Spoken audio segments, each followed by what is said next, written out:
Who's crying now? 29 after 1 o'clock and 18 degrees. Well, that is our high. We've gone down a degree since just a couple of minutes ago. Thursday, October the 12th. Glad to have everybody along. And let's just clear it up. How many are online right now? Yes, 5,542,000 of you right now joining us for the Marcum Stewart interview. And believe me, let's kick it off. Here is Marcum Stewart. Party Train. You're right here at Galaxy 107 FM.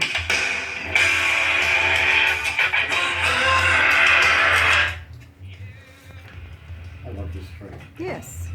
Cool. So what I'm going to do, Marcum, is just in a couple of seconds I'm going to switch you over to the desk so that we can get you in front of 5.5 million people. Alright, that works, yeah. It's an average hour. No pressure. Yeah, no, look, honestly, we fluctuate between 4 million and 7 and 8 million each hour. It just goes up and down, up and down. You know, I'd love them all to stay.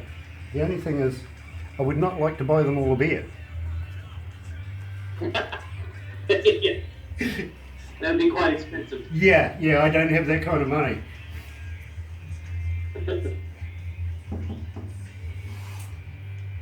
So, what I'm going to do? I need to try to get you guys a copy of the new album. Maybe I can email it to you or something, or Dropbox it to you someday. I tell you what, send it to Barbara, and she'll pass it through to the production team, and they'll work on it so it works with our systems. Oh yeah, that'd be cool. Cool. Because we would love to do that. In fact, what's the name of the new album? Battle Lines. Battle Lines, yeah. We were talking about that earlier on. 2017 will be releasing his latest album called Battle Lines. So, and I was saying to Barbara, I don't have that. And she goes, no, I don't think it's been released yet. So if you want to pass that to her, we'll start playing it. Because believe me, bro, we play you a heap here at Galaxy. That's awesome. Anyway, yeah, that'd be cool. Let's go to the desk and have some fun. I mean, all right, sounds good.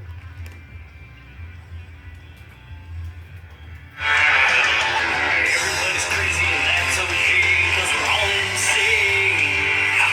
Time runs fast and life's too short. Gotta shake it up, play a little more, 'cause we're all right here, right now.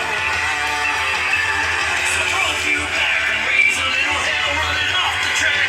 Let it derail, get your hands up, shout it out loud. Everybody's crazy and that's okay, 'cause we're all insane. Aboard this party train. Woo-hoo. Oh yeah. Woo-hoo. Galaxy. 107 FM.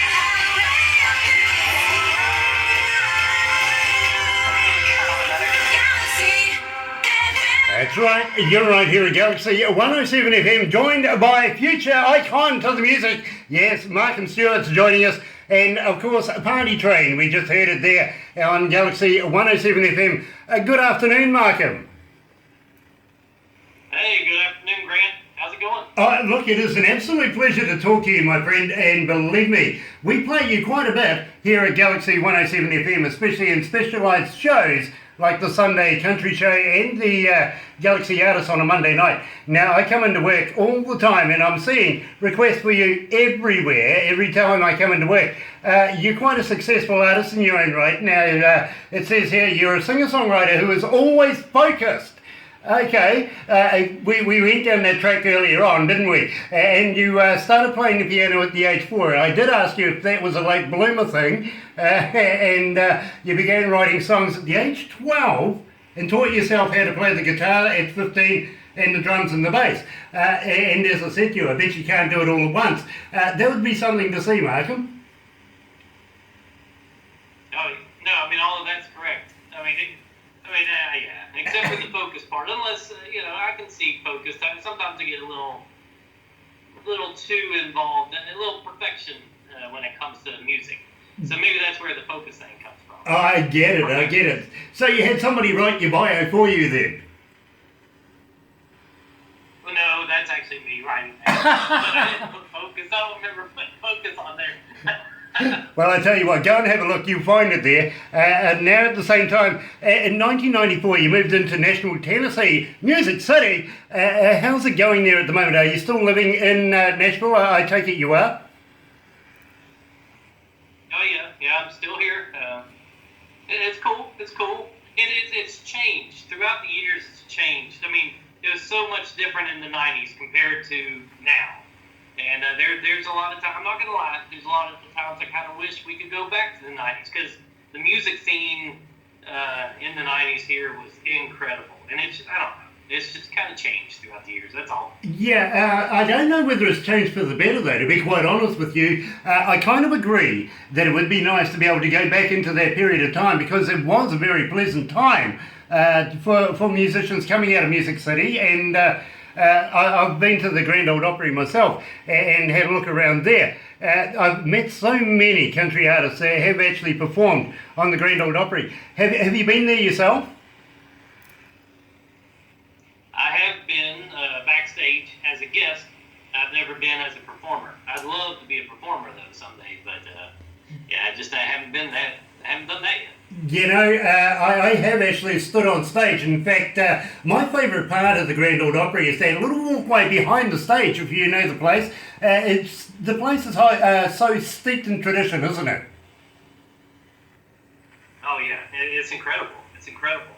You know the It's just wild. You know the funny thing too is I got my $50 that they pay everybody for performing there. I'm being a radio announcer. Of course, you know it's all about radio as well. I did a show with them at the venue, and well, you know they even paid me a whole $50. Yeah, that doesn't surprise me. I think it's something that they've been continuing on from the very first time they very firstly put it together. You know, they've been paying everybody $50 ever since. And it doesn't matter whether you're the artist or just a fellow doing guitars or something like that. You all get $50. And, well, I was lucky enough to do a bit of a radio show with them. So, yeah, I earned my $50. Almost framed it. Yeah, that's sweet. That's cool. Hey, anytime you can get paid in Nashville is a great time. Yeah, absolutely. Absolutely. And, yeah, exactly. I know exactly what you're saying there, my friend. I really, really do. Now, tell me about Party Train. How did you come together, put the lyrics together for that? Well, Party Train. There's no hiding it. I mean, I'm a '80s metalhead, and when I got together in the writing room with Luke Yates and Michelle McCammon, I was like, man, you know, I want to do something. I want to do kind of an anthem, a country anthem, but I want to try to incorporate Ozzy's Crazy Train, but twist it around a little bit, but then make it Party Train, but include Ozzy somehow in there, in the lyrics. I mean, I'm sure he's never heard the song, and if he has, he might not approve of the fact that I'm using his name in the song, but that's kind of how it evolved, and I played him a little bit of the chorus of what I worked on, and they're like, "Yeah, it's cool. Let's work with it." And we wrote it in about an hour, and it was all good. It was cool. You know, I get that, and I am going to be talking to Ozzy in the near future, so I will make sure that I don't mention that about you. How's that? That'd be cool. I will omit your name. Here, there you go. Now, I really want to talk to you about the Great American Song. Now, this is something to do with the movie Storm Rider. Now, tell me all about that. Yeah, Great American Song. I mean, in fact, it's probably been the one song that's really kept going for me, for my buddies Chantel Ogden and Bill DeLuigi, who I wrote it with. We've had a lot of luck with that song, and yeah, we got placed in the movie Storm Rider, and that was awesome. And the TV show Heart of Dixie actually used Great American Song twice. They used it in the pilot episode of season 1, and then they used it in season 4 in their episode 9. It was kind of a cool twist how they did it. yeah, that's been a nice TV and film placement song for us. Yeah, absolutely, and believe me, we're going to play it very, very shortly. But you mentioned Chantal Ogden. Now, we did an interview with her just a few weeks ago, and what an absolutely darling of a lady. She really, really is. We're actually doing a promotion right now, giving away some of her music. Including, and she chipped me on this. I got to be honest with you, she chipped me on this when we were doing a giveaway the other day. I said, we'll even throw in a beer opener. You can understand where I'm coming from there, right? And she says, no, Grant, it's for root beer. I mean, fair enough. Yeah. I think like a guy, really, I do. But we are doing a promotion for Chantal Ogden right now. So when I talk to her next, I'll pass on regards from you to her, because she is a very lovely lady. What a talented artist in her own right. So now, without further ado, Marcum, now that we've spoken about Chantal Ogden, let's play the great American song right here in Galaxy 107 FM.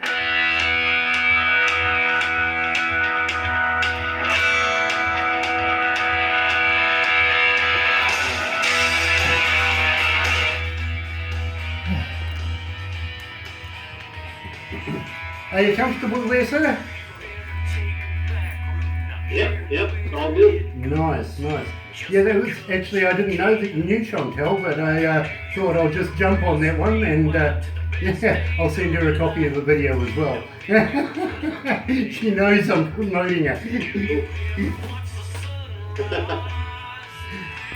So, what I'll do now is I'll talk about your websites, how people can get a hold of you, as I said before, because believe me, we get so many requests wanting to know more information about you, and we have asked our listeners, give me a question that I can ask you, and everybody seems to want to know, how do we get hold of you? Are you on Facebook, on Twitter, on Instagram, and do you respond? Because they were a huge amount of interest there.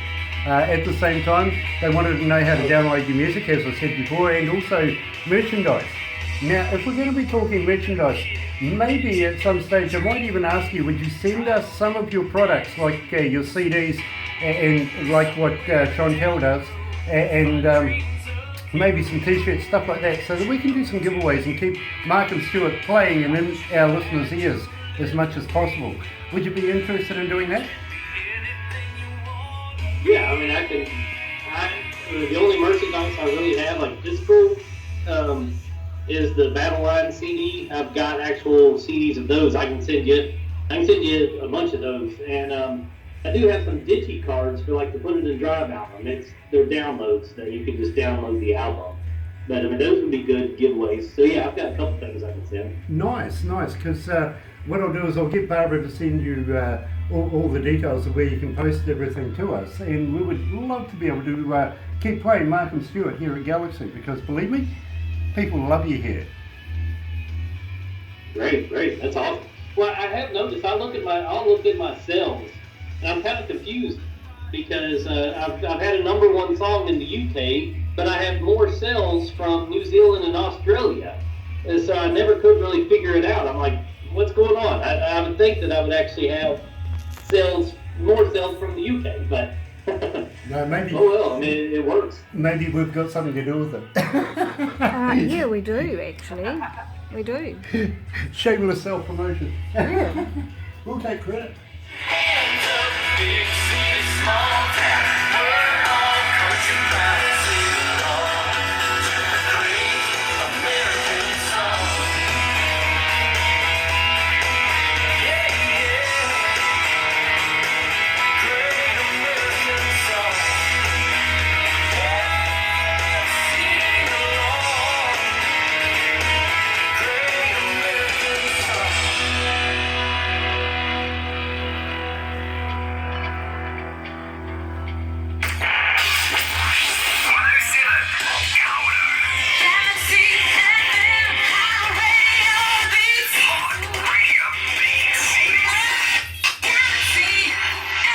That's right, you're right here at Galaxy 107 FM, and I'm joined by future legend and his dog, Marcum Stewart. What's the dog's name, Marcum? This is Mars. Mars. He came up here. He wanted to say hey real quick. Oh, look, he's going to be world famous now, I tell you. What an absolutely stunning dog. What breed is he? He's a schnauzer, a standard schnauzer. Love him. Yeah. And wherever that is, I understand. I've got a couple like that myself, and believe me, I can't get away from my girls.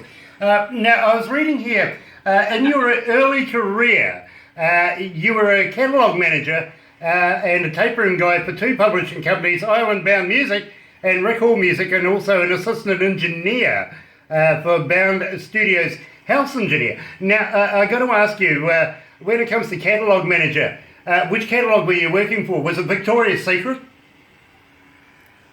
No, I wish that would have been quite interesting. Yeah, even I would like to look into that. Yeah. No, the catalogs at like Island Bound Music, for example, they had songwriters at that time when I was working: Stephen Dale Jones, Leslie Satcher, Bobby Carmichael, and Max T. Barnes. Phenomenal writers. I mean, they were incredible, and I learned a lot from them just by sitting there listening to all of the songs that would come in. And then at Rick Hall Music, there's Walt Aldridge, Mark Hall, Brad Chrysler, can't remember. Daryl Worley. Daryl Worley, before he got signed to his record deal, was a writer there, and Daryl was awesome. He's cool. And I got to ask you, does it take you a long time to come up with a song? Now, I kind of get the feeling through the artists that I've interviewed over the years that sometimes the ones that you write down on a McDonald's napkin can be the best songs ever that take 5 minutes to write. And other times you can brainstorm with maybe a dozen different writers and you can be there for weeks and weeks and weeks and not actually accomplish very much. How does it work for you? For me, it just depends. I mean, there's been times when I could wake up at midnight or 1 o'clock in the morning. I could be sleeping, and then all of a sudden I just wake up and I'm like, man, I have this song in my head. I can't get it out, so I have to pick up the guitar and kind of jot something, and then maybe jot something down on paper real quick. Other times, for me, it definitely helps if it's very rare that I come up with lyrics before I come up with the melody. Usually I have to play the guitar and I come up with some really cool melody that I'm like, hey, now that could be turned into something, and I'll either start working on the lyrics myself or I'll call some writers, some buddies of mine, and say, hey, I think I've got this idea, let's try to hash it out, get something down. So I totally understand where you're coming from there, because believe me, I talk to so many people, and especially strangely you would say that you wake up with a song in your mind, because I've had other people say to me the same thing pretty much. They say, hey, listen, I went to bed with a blank mind, and then somewhere about 2 o'clock in the morning I sit upright and go, hey, listen, I've got it. And just get up and start writing stuff down. Before you know it, there's a complete song in the making, if you know what I mean. So I completely understand where you're coming from there. Now, Marcum, I've got to ask you, now our fans want to know this, how do they get in touch with you? Are you on Facebook? Are you on Twitter? Are you on Instagram? And do you respond if somebody does get in touch with you? Oh, yeah. They can, actually, anybody can Google my name, and my website will show up. I've got a website, marcumstewart.com. It's just my name. Facebook, they can find me under Marcum Stewart. Twitter, they can find me under Marcum Stewart. And Instagram, I'm not that great at Instagram, but they can definitely find me on all of those formats for sure. Well, after this interview, and of course I hope people are going to be getting in touch with you. But at the same time, does Mars have a Facebook page as well? Maybe everybody wants to see Mars as well. I do have a photo album that's devoted to Mars. I thought, but I haven't gone to the extent of creating a Mars account like some folks, but maybe I should. Maybe- Maybe he could have some wild YouTube videos or something. Maybe you should. You never know. It might actually take off. But believe me, I kind of feel that now people are going to be looking at this interview. They're going to say, hey, listen, we want to know more about Mars as well. I know what people are like. Believe me. Now, how do they get hold of your music? Are you on Instagram? Sorry, not Instagram, but Spotify and iTunes and places like that? Yeah, they can do Google Play, iTunes, Spotify, Amazon. Yeah, Amazon Music, iTunes. Oh, I said iTunes already.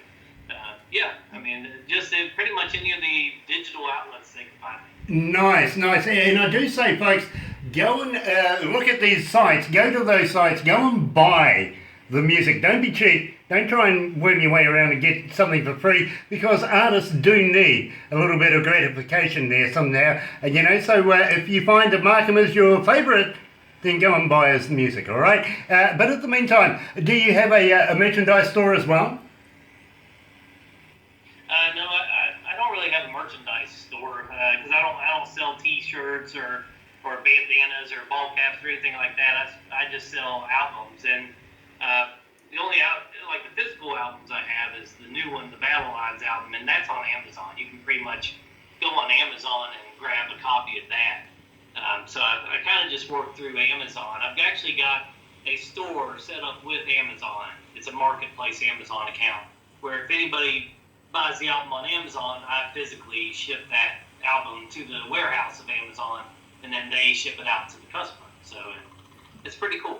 Fair enough too. And I'm going to talk to you now about getting you to send me a few copies so that we can give some away. Keep Marcum Stewart rolling here at Galaxy 107 FM, because I know our listeners are just hanging out for a copy of it themselves. So would you be interested in sending us a few copies, maybe 10 or so, that we could put a whole week into and give some gratitude to our listeners with your music?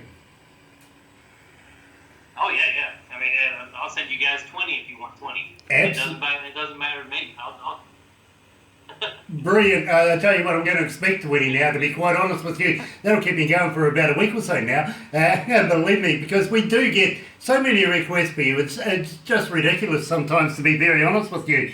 But in the meantime, I want to talk to you now about me before you. Now, I'm really not that kind of guy. I kind of make everybody go before me. So how did you come up with this?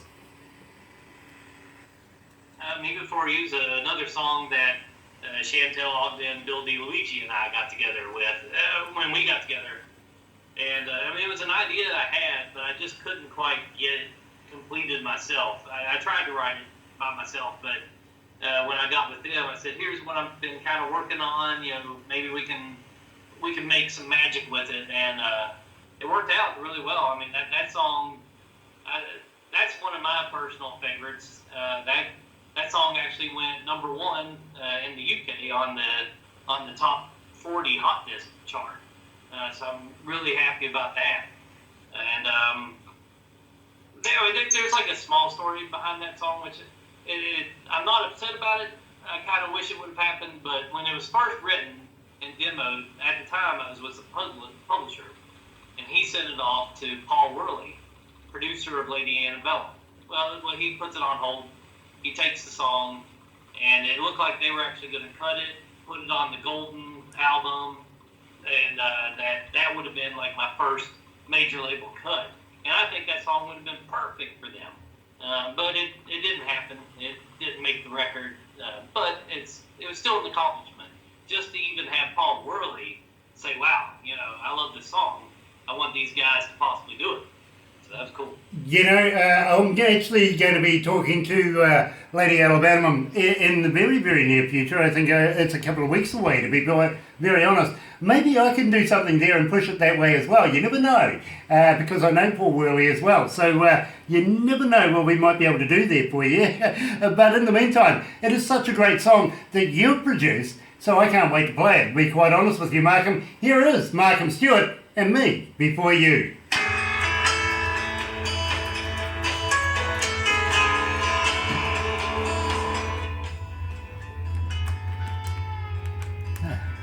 Are you okay there, brother? Do you need a drink or anything?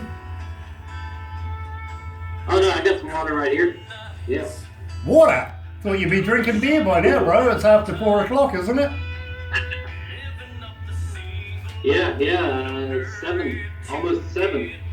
Yeah, look. Somebody keeps texting me. Well, it's not me, I promise. It's a nice song.